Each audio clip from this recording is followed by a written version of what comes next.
Oh ya, buat teman-teman semua yang nyari sebuah platform buat streaming, nonton video, series, film, ataupun anime-anime, kalian bisa download sebuah aplikasi yang bernama Vino.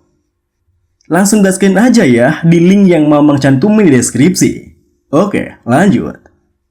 Halo semuanya, selamat toyah ya dimanapun kalian berada. Kembali lagi bersama Mamang dan di video kali ini kita bakal lanjutin manhwa Manusia Super. Kita masuk di part 40. Di awal video ini, di sebuah ruang hampa di mana sang jiwa kaisar berada, terlihat dirinya yang tengah duduk di singgasananya, menatap ruang kosong di depannya. Saat itu ia berkata, "Tugasku, hanya aku satu-satunya yang dapat melakukannya. Hanya aku yang dapat menjaga kedamaian serta keamanan dunia dari kesengsaraan." Sementara itu, dalam dungeonnya, ketika Semon dan juga Neng Petro tiba di sana, tubuh sang kaisar langsung merespon keberadaannya, di mana tubuhnya langsung melesat maju ke arah mereka berdua.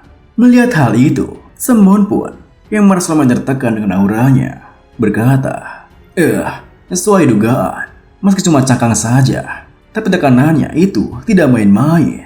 Di saat tubuh sang kaisar bersiap untuk bertarung, Semon pun mengeluarkan pedang juga tombaknya sembari berkata, "Ya, lagi pula, aku sudah menduganya. Aku yang akan mengurus cangkang itu. Kau, cepatlah, temukan jiwanya."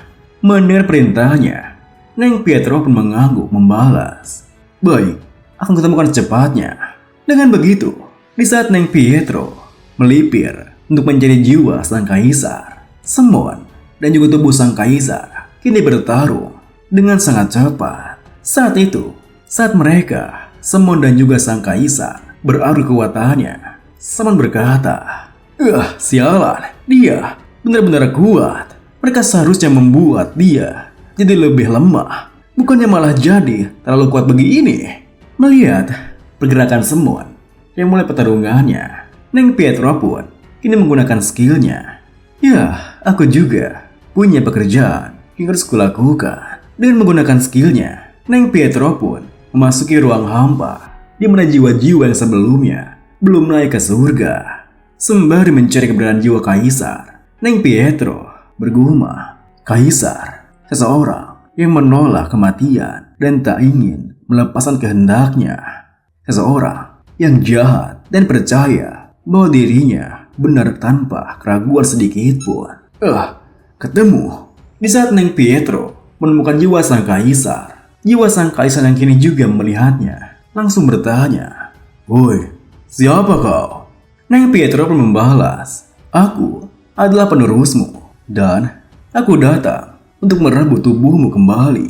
Bersamaan dengan perkataannya, Neng Pietro menunjukkan sebuah portal di mana terlihat Semon yang tengah bertarung dengan tubuh sang kaisar. Tentunya melihat tubuhnya, sang kaisar pun langsung bangkit dan menerjang ke arah tubuhnya. "Itu ada tubuh berharagaku."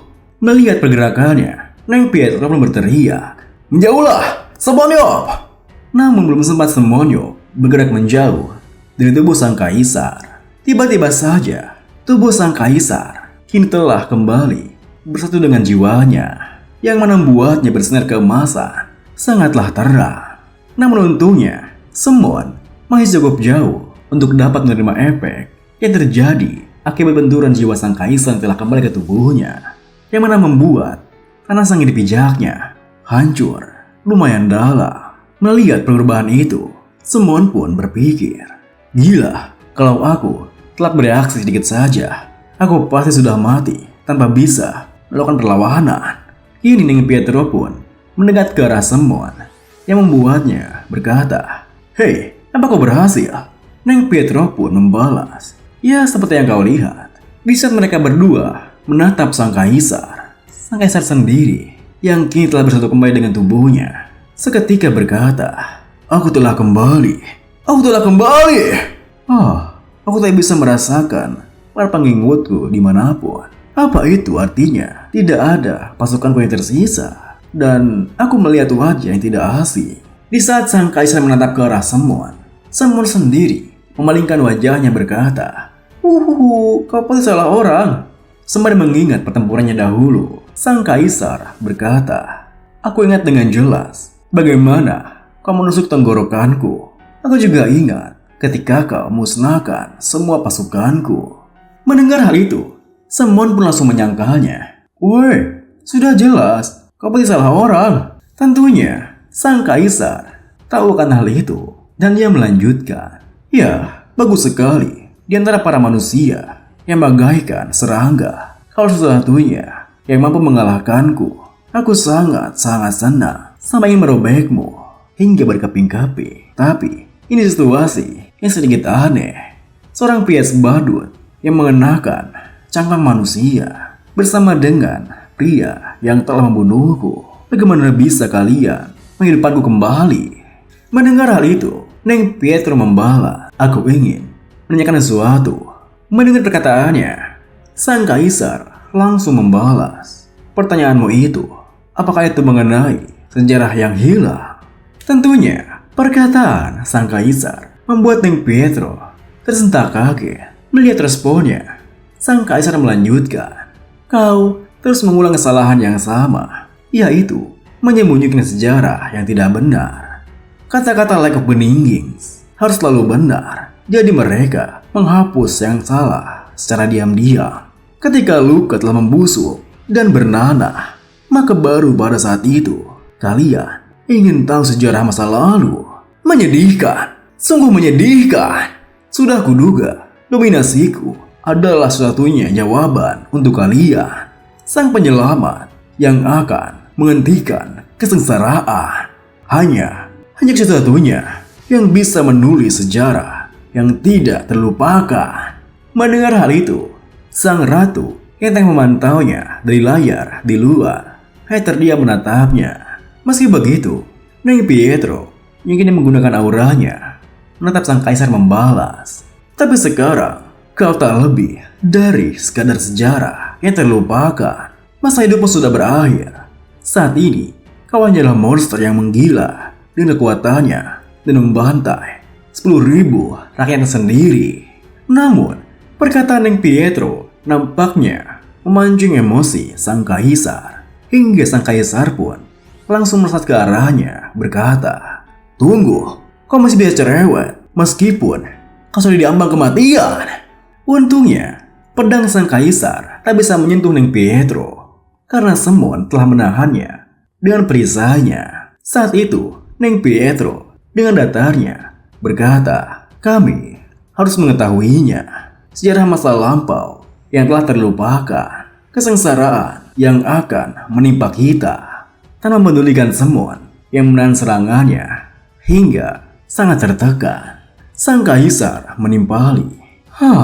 Bagiku yang sudah tidak mempunyai ide apa-apa lagi, mungkin hanya ini satu-satunya hiburanku. Setelah mengatakan itu, sang kaisar pun kembali menjauh dari mereka berdua, lalu menuturkan, aku tak punya niatan untuk memberitahumu, tapi jika kau berhasil mengalahkanku, aku akan memperhitungkannya. Mendengar hal itu, Neng Pietro pun menggunakan kekuatannya Spirit Strike dan juga Semon menggunakan skill miliknya Amplify Immortal. Tanpa babi bu, mereka bertiga pun langsung bergerak maju menyerang bersamaan. Namun, meskipun Semon dan juga Neng Pietro mengkombo tekniknya, sang kaisar masih bisa mengimbangi mereka. Bahkan di saat Semon bertarung bersama dengannya, sang kaisar dengan santainya bertanya, menarik, apa itu? Spiritualisasi. Dengan senyuman sombongnya, Semon membalas, apa kau terkejut? Aku akan membereskan ini untukmu, nak. Meskipun Semon kini bertarung dengannya, sang kaisar hanya sempat menimpali. Ya, itu luar biasa. Bagaimana bisa manusia melakukan lelucon seperti itu? Tentunya, perkataan sang kaisar membuat Semonyo merasa kesal. Apa? Lelucon? Namun, belum sempat Semon bisa kembali menyerangnya. Sang kaisar yang kini menjauh darinya menggunakan tekniknya yang mana mengaktifkan spiritualisasinya. Melihat hal itu, Semon pun sempat terkejut hingga tak sadar menghentikan gerakannya. Spiritualisasi? Namun, di tengah keterkejutannya, sang kaisar kini telah muncul tepat di belakangnya dan langsung menyerang Semonyo. Sembari berkata, "Kau kira hanya dirimu saja yang mampu melakukan ini?" Dah! Serangan yang begitu kuat bisa dengan mudah membolongi istana miliknya. Hingga mereka berdua pun, Semon dan sang kaisar, bertarung sangat intens, kejar-kejaran satu sama lain. Saat itu, Semon yang berusaha menjauh dari sang kaisar berpikir, Sia, apa ini? Bagaimana bisa kaisar memakai teknik yang sama denganku?" Di sebuah titik, saat mereka berdua, Semon dan sang kaisar saling menjaga jarak. Semon pun menghentikan teknik amplify immortal miliknya, lalu menunjuk ke arah sang kaisar sembari berteriak, "Hei, apa-apaan ini? Kau tidak pernah berubah menjadi tubuh spiritual. Kan kita bertarung 17 tahun yang lalu." Sembari mendekat ke arah Semon, sang kaisar membalas, "Tidak perlu menggunakan teknologi yang boros. Yang sewajarnya saja. Kau pasti pernah melihat ini." Tepat saat mengatakan itu, sang kaisar menggunakan teknik yang lain, yang mana itu adalah spiritualisasi senjata. Tentunya, melihat hal itu, Semon pun dibuat terkejut. Apa? Spiritualisasi senjata? Tidak, aku rasa itu cuma senjata memiliki banyak aura.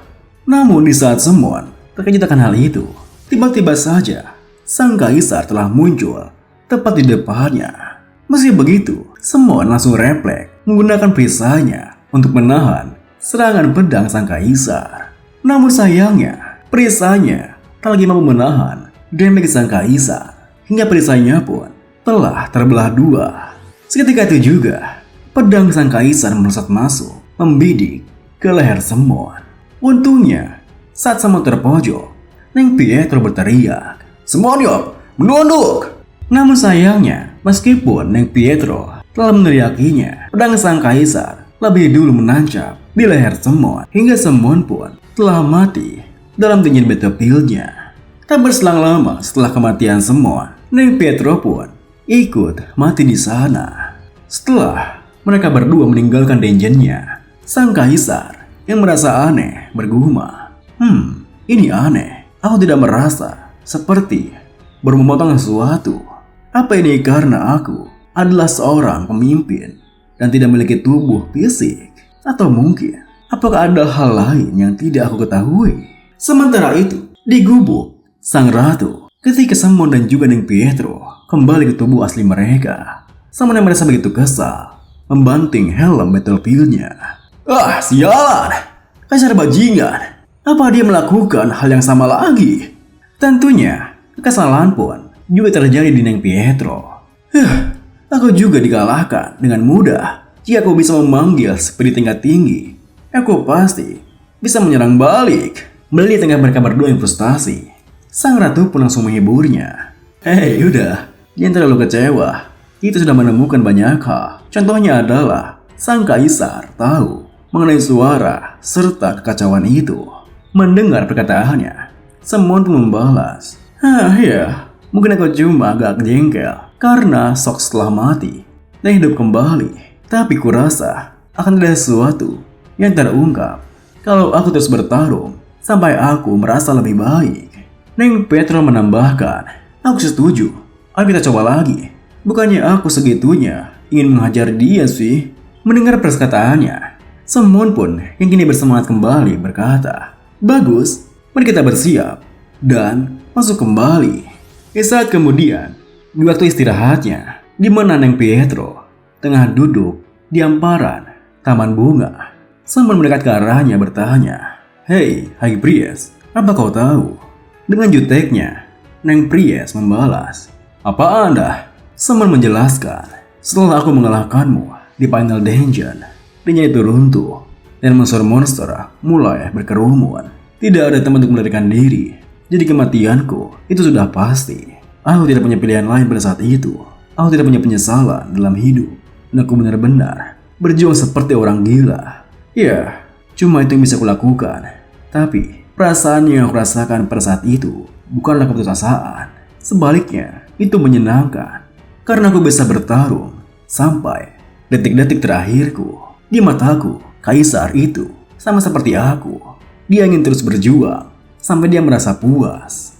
Kalau kau sudah menguasai ilmu pedang sampai sejauh itu, kau adalah seorang pertarung. Itu satu-satunya kebahagiaan yang tersisa. Mendengar perkataannya, Neng Pietro meliriknya membalas. Dengan kata lain, kita harus terus bersamanya sampai amarahnya teratasi. Semon pun melanjutkan, iya, dan perkataannya juga tidak salah. Mau itu kekacauan atau semacamnya, memangnya kau akan bisa mengatasinya kalau kau saja paling tidak bisa mengatasi orang itu.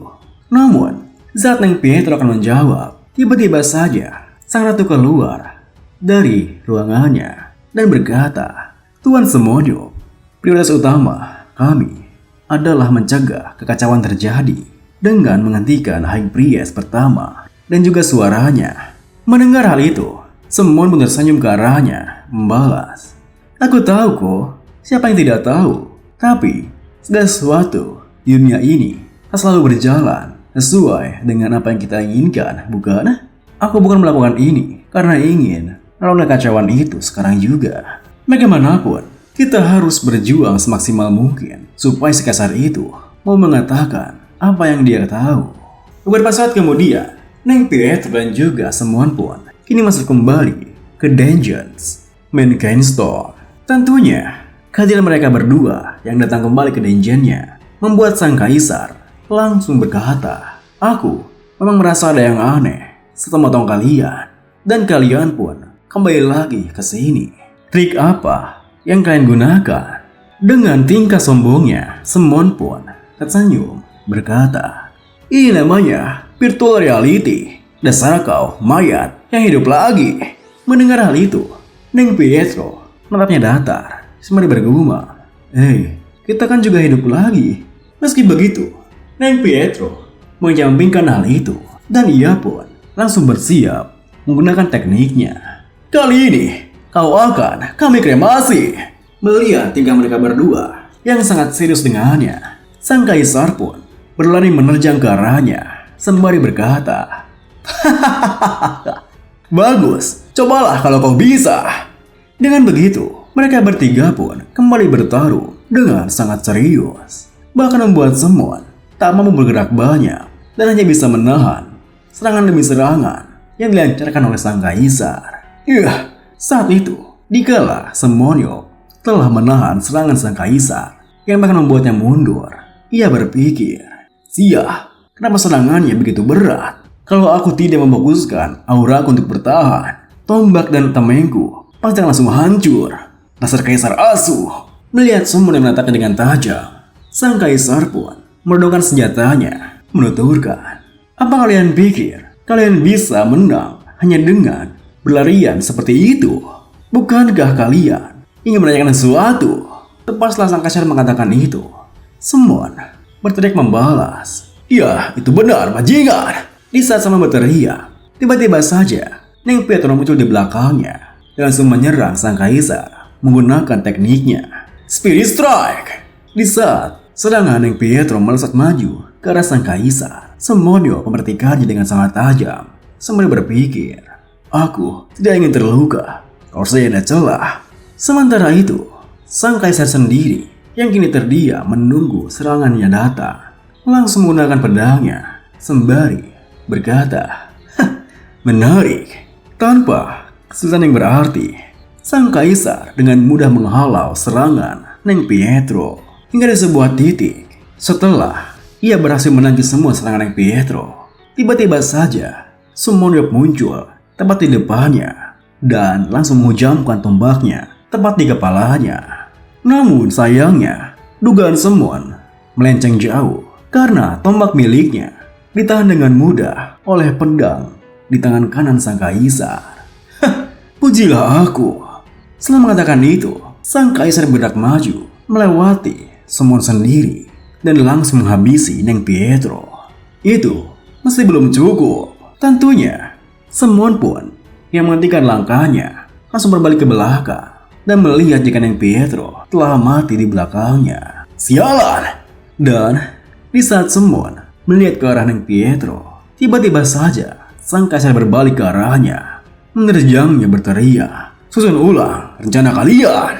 Dengan begitu, kali kedua, pertempuran mereka berakhir 3 menit 37 detik. Itu pertempuran yang sangat singkat. Seperti itulah percobaan kedua berakhir. Dahulu, ketika manusia sedang menyerang Dungeon Band Skyntol, banyak orang yang terus menyerang secara bergiliran. Mereka mengambil keuntungan saat melawan kaisar yang sedang berada dalam kondisi terlemahnya.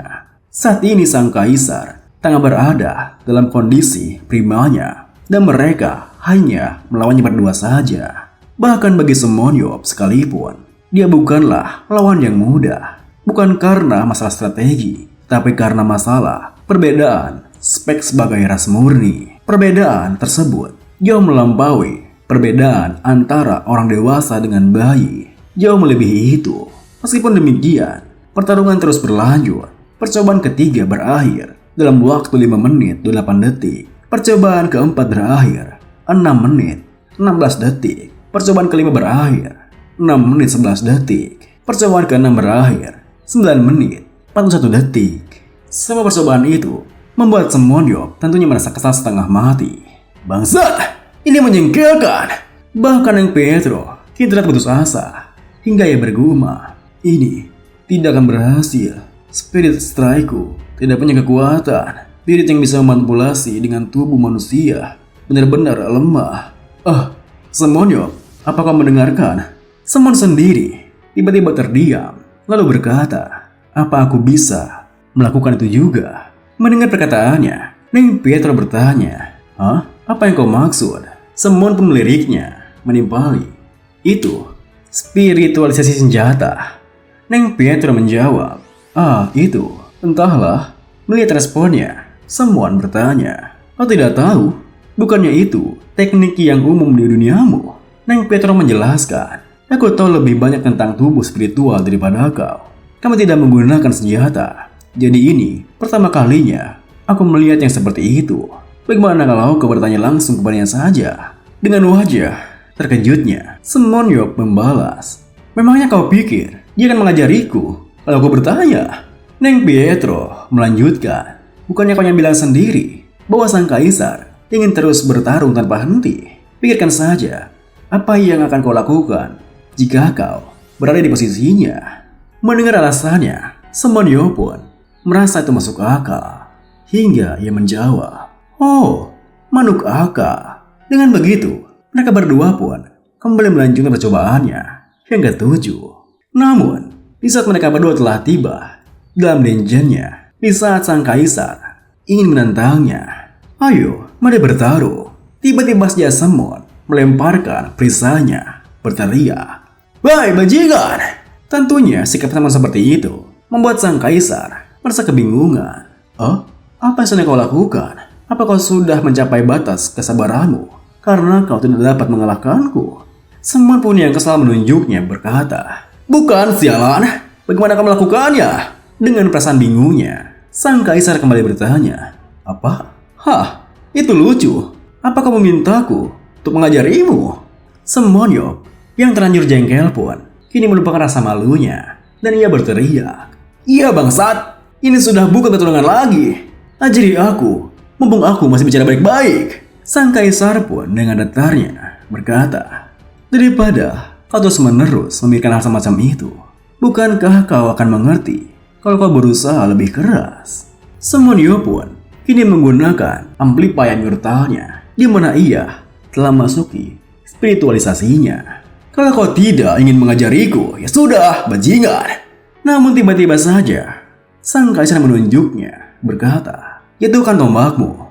Tentunya, Semon pun kebingungan. Meski begitu dirinya langsung menurutinya. Tombak? Nah, sudah. Tapi kenapa tiba-tiba begini? Sang kaisar pun menjelaskan, "Saat kau melepaskan tombak itu dari tanganmu, tombak itu tak lagi berada dalam keadaan spiritual."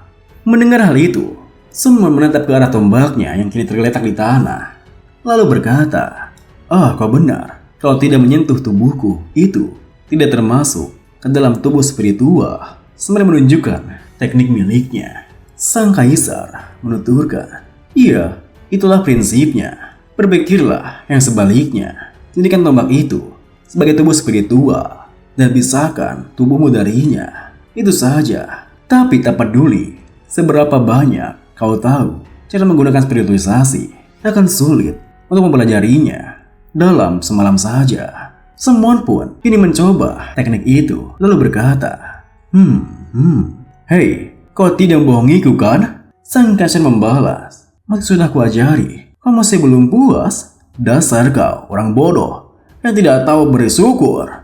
Kini Semon pun langsung mencoba teknik yang ia pelajari hingga ia pun menaktifkan tubuh spiritualnya. Aku tidak tahu harus berbuat apa. Di saat Semon kebingungan, sang kaisar telah tiba tepat di depannya. Dan tanpa babi bu, sang kaisar langsung menyerang Semon sembari berkata, ini semua tentang bakat. Menyerahlah. Semon pun hanya bisa pasrah sembari menggerutu. Dasar bajingan, awas saja kau.